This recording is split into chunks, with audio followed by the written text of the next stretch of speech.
Hi everyone, I hope you're doing well today. If you're new to the channel, I am a book reviewer, book blogger, and now book vlogger.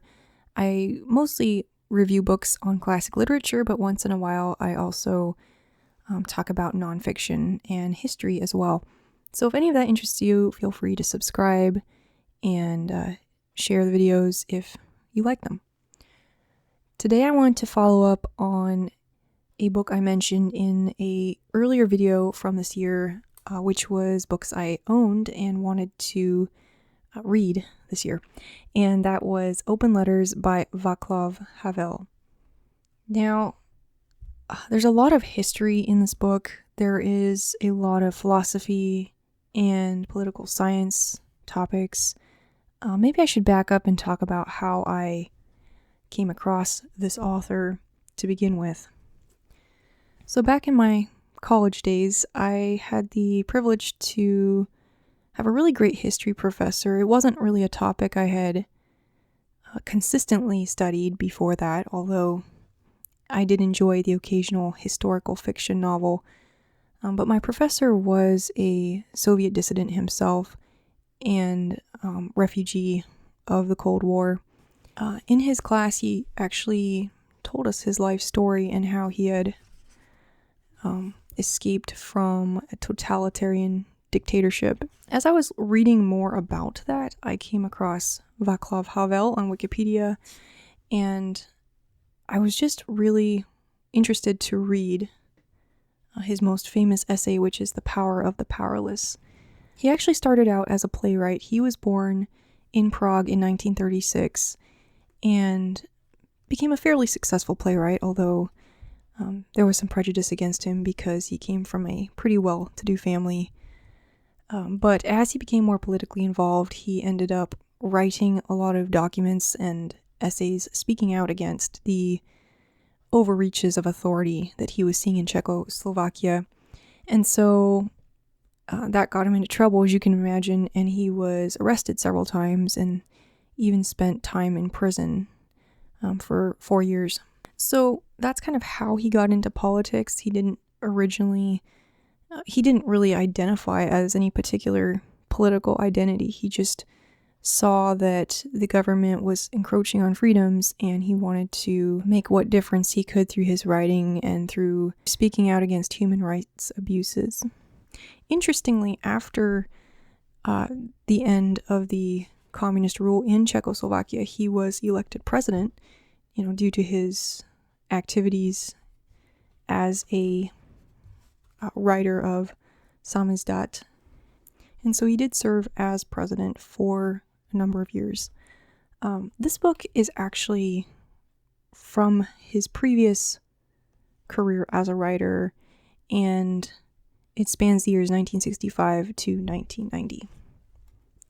At the center of the book is this essay called The Power of the Powerless. This was the first essay by him I read back in college, not for college, but on the side. And it is certainly a great place to start if you're looking to get into his writing. It's a kind of a long essay. It's more like a little book in itself. But it starts out with this really powerful paragraph. A specter is haunting Eastern Europe, the specter of what in the West is called dissent. This specter has not appeared out of thin air. It is a natural and inevitable consequence of the present historical phase of the system it is haunting. And so this essay really focuses on dissent, but not as an identity of its own. He actually writes against that. He's trying to emphasize the fact that we all have the ability to make a difference in the world by each of us taking little actions that add up to a greater whole. And so he uses the parable of this greengrocer, a shop owner, who has been asked to display propaganda signs in his window, and Havel posits that if you go along with that, you are contributing to this totalitarianism, but if you decide not to display the propaganda in your shop window, it's an action of dissent, and even if it disadvantages you now, you will be maintaining your spiritual integrity and also making a small but significant win for freedom. So there's a lot of that kind of imagery in this essay, but that sort of ties into his whole writing style. He's definitely a storyteller. Now, the first essays in this collection, and they're not all essays, some of them are letters, some of them are interviews, but most of them are essays. The first group here, I would say, before his prison term, are a little more specific to the situation in Czechoslovakia, so those are a little harder to read, I would say. But even then, I did find a lot of ideas that are really relevant to me personally and things that we're seeing today. He talks about how language has changed, the use of language, the meanings of words. He talks about what fear means in the modern day when you may not be fearing catastrophic incidents, but you may be fearing losing stature in society if you decide to stand up for what you believe in, or you might be afraid of how it affects your family in sort of this more to do with social standing and opportunity versus actual persecution in a more physical sense. What I really love about Havel is he doesn't leave Western consumerism off the hook. He actually speaks strongly against that as well, because he realizes that's the opposite dichotomy you can fall into, where you're favoring material goods and a life of luxury above other things, above contributing to society and caring for other people. Yeah, so as far as his political views, he actually sums them up nicely in this interview called "It Always Makes Sense to Tell the Truth." And he says, "I consider myself a socialist. I even think that I have taken something from Marxism, but I have never identified with the ideology of the communist movement. In other words, I have never been a communist, and therefore, naturally," and so on. So now as you read these essays, you realize that his version of socialism is not one that is authoritarian. I think a lot of people can relate to that, regardless of whether you call yourself a socialist or not. So yeah, the first essays here, all the way up through, I would say, The Power of the Powerless, are a little more, again, specific to the situation he was living in, specific people and incidents. So you might actually not start with those essays, although if you want to read this chronologically, then they are chronological. Where I really started to get super interested in, as you can see from the notes, towards the second half of the book is when it gets more philosophical and really pertinent to modern day. So this in particular really resonated with me. This is from an interview called "I Take the Side of Truth," and this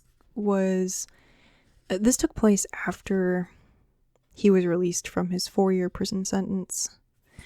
And he says, here, he's kind of moved away even from calling himself a socialist when asked. He says, "I don't hold with any particular ideology, doctrine, or even less any political party or faction. I serve no one, much less any superpower. If I serve anything, then only my own conscience." And so really he's stressing that it's less about the system or the type of system. To him, it's about the morality. And I think a lot of us can relate to that, because we've found post-Cold War that your system is not a safeguard for morality, and that you have to, you really have to weigh with yourself. Am I just going to support this party or this group because, I agree with them on a few things, or they're less evil than this other group, So if you have those kind of conflicts, then you'll really relate to what he's writing here. He really calls for a return to basing politics and social life off of, quote, the natural world. And here he's not talking about, like, I mean, you could take that to a sort of extreme if you take the natural world as your only guide.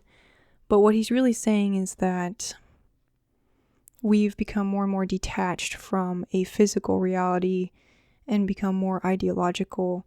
And, we're basing our politics off of theories and purely ideas, when really we need to base things off of actual experiences that we have and real world stuff. So this gets pretty philosophical, but I did enjoy this one a lot. This is called Politics and Conscience, and this was probably my favorite essay outside of The Power of the Powerless. There were so many good things in this one. He talks about, man trying to play God and what that has done to his life, man's life.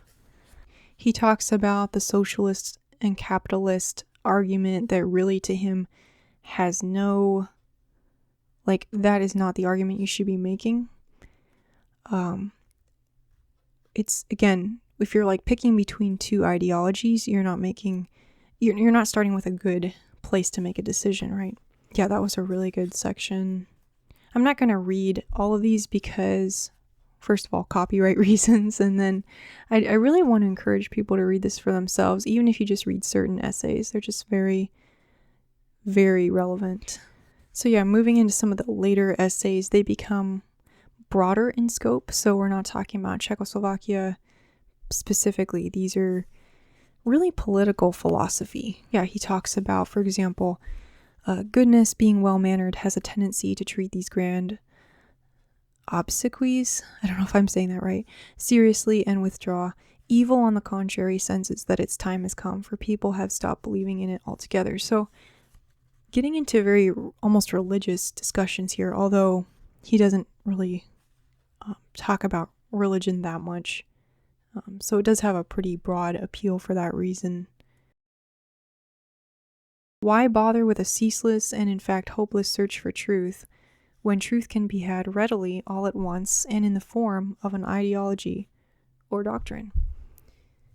So with things like that, he's, kind of getting at the whole concept of fake news, things that everyone, people can't agree on.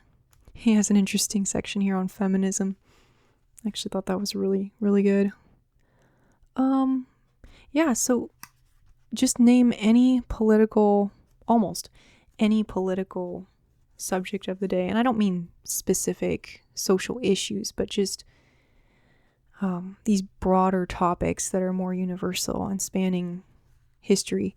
And he talks about them in here. He talks about how people have withdrawn into their private life. The more that politics becomes oppressive and one party system, you end up paying lip service to politics to get through life, but you focus more on your personal life. So that's how you see places like China actually quite capitalist in many respects, even though the politics is purportedly socialist. A kind of bipolar political thinking is becoming more and more common in today's politically polarized world. Everyone is expected to say clearly whether he belongs here or there, whether he is a friend or an enemy, and then everyone is expected to be unquestionably loyal to the position he belongs to or has been assigned to. So here he's talking about something rather specific, which is this Charter 77, which was a document that these people put together in defense of human rights. And what I do like about this essay, and this goes for all the essays, they really have these broader connotations. So here he's talking about, we feel like we're living in a world where you have to be pigeonholed into certain identities and groups, and sometimes we do that voluntarily just because it's easier than trying to explain ourselves. But that becomes very, very frustrating when you're trying to form coalitions or, bring about change if you become too bound up in these groups, then, you're going to end up alienating people and causing more divisions. So that was very relevant. I'm going to end here with just one more quote. Is it possible in today's complex world for people who are guided by their consciences or the basic ethical categories of the everyday world to take an active part in politics? Or must they always, albeit within part of themselves, belong also to the world of ideologies, doctrines, political religions, and commonly accepted dogmas and cliches? Is it enough for them to believe in life, in the good, and in their own reason? Or must they also believe in something not quite so pure and simple, such as their own political party? Can people who are truly pure in heart, people of independent spirit determined to be guided by it alone, attain the summit of real power in a world of sectional interests, irrational passions, political realities, power-seeking ideologies, and blind revolt, in short, in the chaotic world of modern civilization? So this was a superb book. There's also some helpful notes in the back. I referred to those for some of the historical asides that I didn't necessarily catch on to. I don't have enough background on Havel to comment on his stint as president or him specifically, but if you're looking for a book on political philosophy, on even just how citizens should view culture and society from a place of desiring to promote democracy, then this is a great book. I think there is just a lot that we can take from it to apply to how we vote, how we engage in the modern day. Now, what I will say is, this is not a how-to book. This is very much philosophical, and it's going to make you think, but it's not necessarily going to tell you how to fix the problem, right? Because it's a lot more complicated than just believing the right things, right? But again, going back to the power of the powerless, one of the big themes in that essay, and if you read none of the other ones, then this is really one I would recommend, and I think you can get it online for free. One of the big things in this one is try to live within the truth, and what he means by that is, so often you'll try to take an easy way out of situations, or you'll stay silent when you should speak up, or you'll just, go along with the flow because you don't want to stand out, and that's very hard to do. It's very hard to stick your neck out, I should say. I would add that you should probably choose your battles. Not everything is going to be worth taking a risk for. But in general, he posits that if you live an honest life, if you try to be true to your conscience and really try to live a truthful life, then that's going to make a huge difference. That's going to make a bigger impact on the world than falling into ideologies or joining parties or any of that kind of thing. So just some food for thought. Would really recommend this book, and let me know if you've read anything by Havel. I had not heard of him till fairly recently, so I was really excited and pleased that this book was just every bit as excellent as The Power of the Powerless. And I'll probably read it again in the future. Thanks for watching, and I'll see you next time.